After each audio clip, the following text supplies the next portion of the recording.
que nous avons fait. Donc il faut prouver ces éléments-là. Nous avons commencé par les extraits de naissance. Nos investigations nous ont permis de découvrir que les certificats de nationalité qui ont permis de produire la carte d'identité ivoirienne, qui leur a permis de se faire enrôler, ont été délivrés par le tribunal de Yopougon.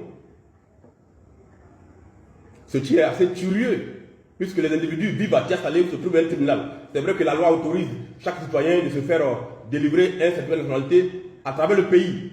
Mais ils vivent à Tiasalé et ils ont jugé nécessaire d'aller faire leur certificat, les trois, à Yopougon, au tribunal de Yopougon. Premier élément. Cela n'est pas illégal, c'est juste interprétable. En suivant les traces de leur certificat de nationalité,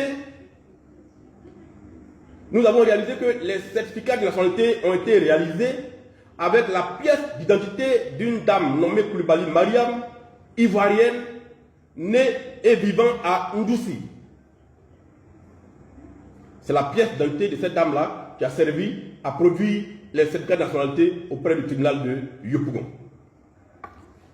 L'exploitation de ces informations nous a permis de faire des vérifications auprès de la sous-préfecture de Ndoussi, de la mairie de Ndoussi et de la sous-préfecture de Tiasalé. À la sous-préfecture de Tiasalé, nous avons découvert l'existence de l'extrait de naissance du plus âgé parmi les trois, né au moment où il n'y avait pas encore la mairie de Tiasalé. La commune n'était pas encore créée, en 1984. Les pères et mères de ce dernier sont les mêmes que les autres enfants. Ils sont tous, les pères et mères sont les mêmes que les autres enfants, nés en Guinée. Père et mère sont nés en Guinée. Les informations obtenues auprès de l'état civil de ces administrations nous ont orientés vers l'état civil de Tiasalé, vu que les deux autres enfants sont nés respectivement en 1990 et 1993. Donc nous n'avons pas retrouvé leur extrait de naissance à la sous-préfecture de Tiasalé.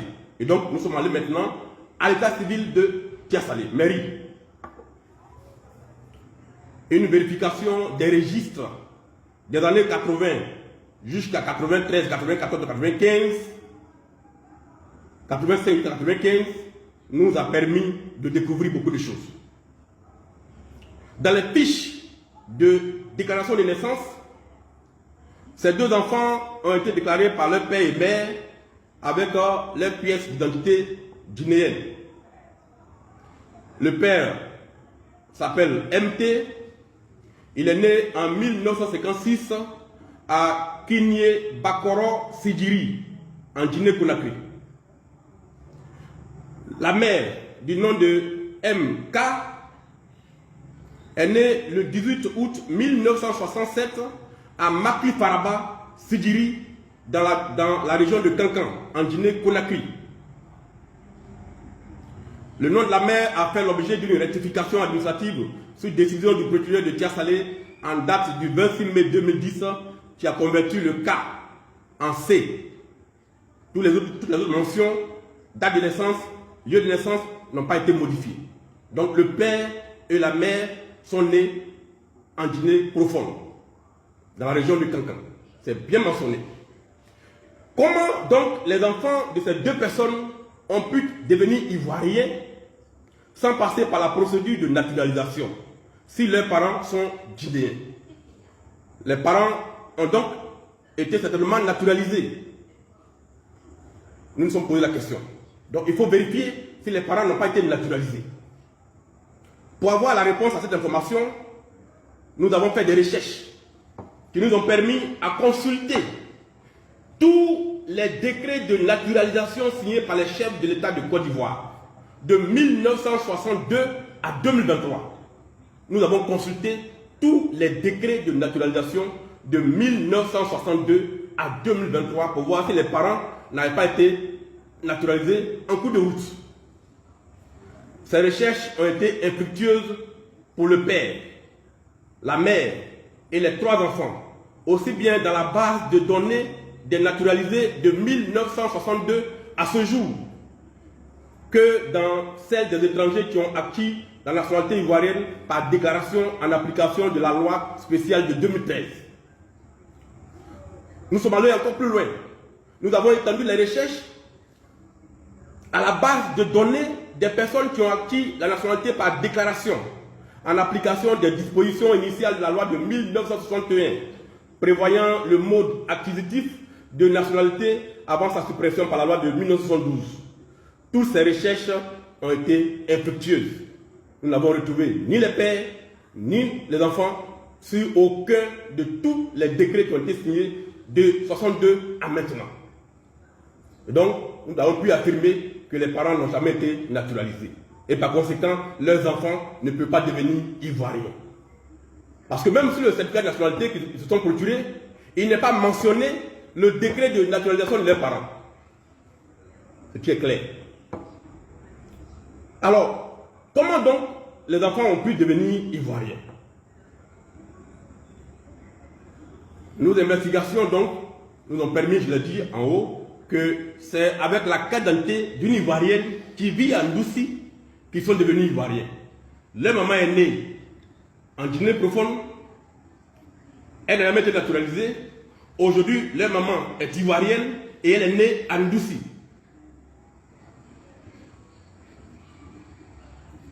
Voilà donc les faits. Mais nous sommes allés encore plus loin pour avoir d'autres informations qui pourraient nous convaincre qu'il y avait fraude.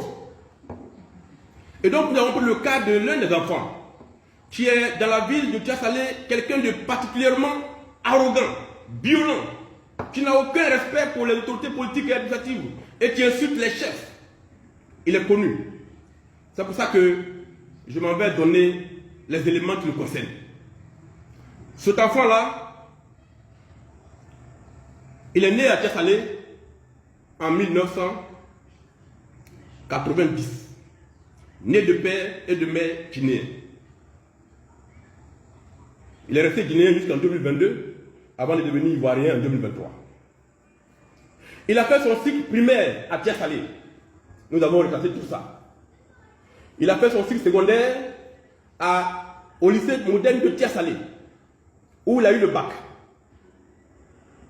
N'ayant pas la nationalité ivoirienne, il n'a pas été orienté par l'État de Côte d'Ivoire, ni à l'université, ni dans une grande école. Et c'est vrai, nous l'avons vérifié tout ça. Donc, où est-ce qu'il a fait son cycle supérieur? Nous avons retracé cela. Nous l'avons retracé jusqu'en Guinée, où nous avons découvert qu'après le bac à Tiassalé, il s'est inscrit à l'université privée Kofi Annan de Conakry. Cette université est située dans le quartier de Nango, à Tadi, dans la commune de Conakry. C'est là-bas qu'il a fait son cycle supérieur, en tant qu'étudiant guinéen. Jusqu'en 2017, où il revient en Côte d'Ivoire. Devenu ivoirien par des voies détournées grâce à l'aide de personnes dont les noms ont été produits au parquet de Tiassalé, il est aujourd'hui en possession d'une carte nationale d'identité dont le numéro est ici, que je ne vous produirai pas. Le tribunal aura ça. Par la suite, et c'est là que c'est encore plus grave, cet individu a été nommé secrétaire, il a été nommé président du comité de base RADP de Tiassalé par le secrétaire départemental RADP de Tiassalé. Donc il est devenu ivoirien et maintenant il fait de la politique. Il est nommé président du comité de base. Et c'est avec ce titre-là qu'il a fait la campagne ici à Tiassalé, qu'il a voté et que maintenant il tente de rentrer à la fonction publique. Nous avons toutes ces informations-là.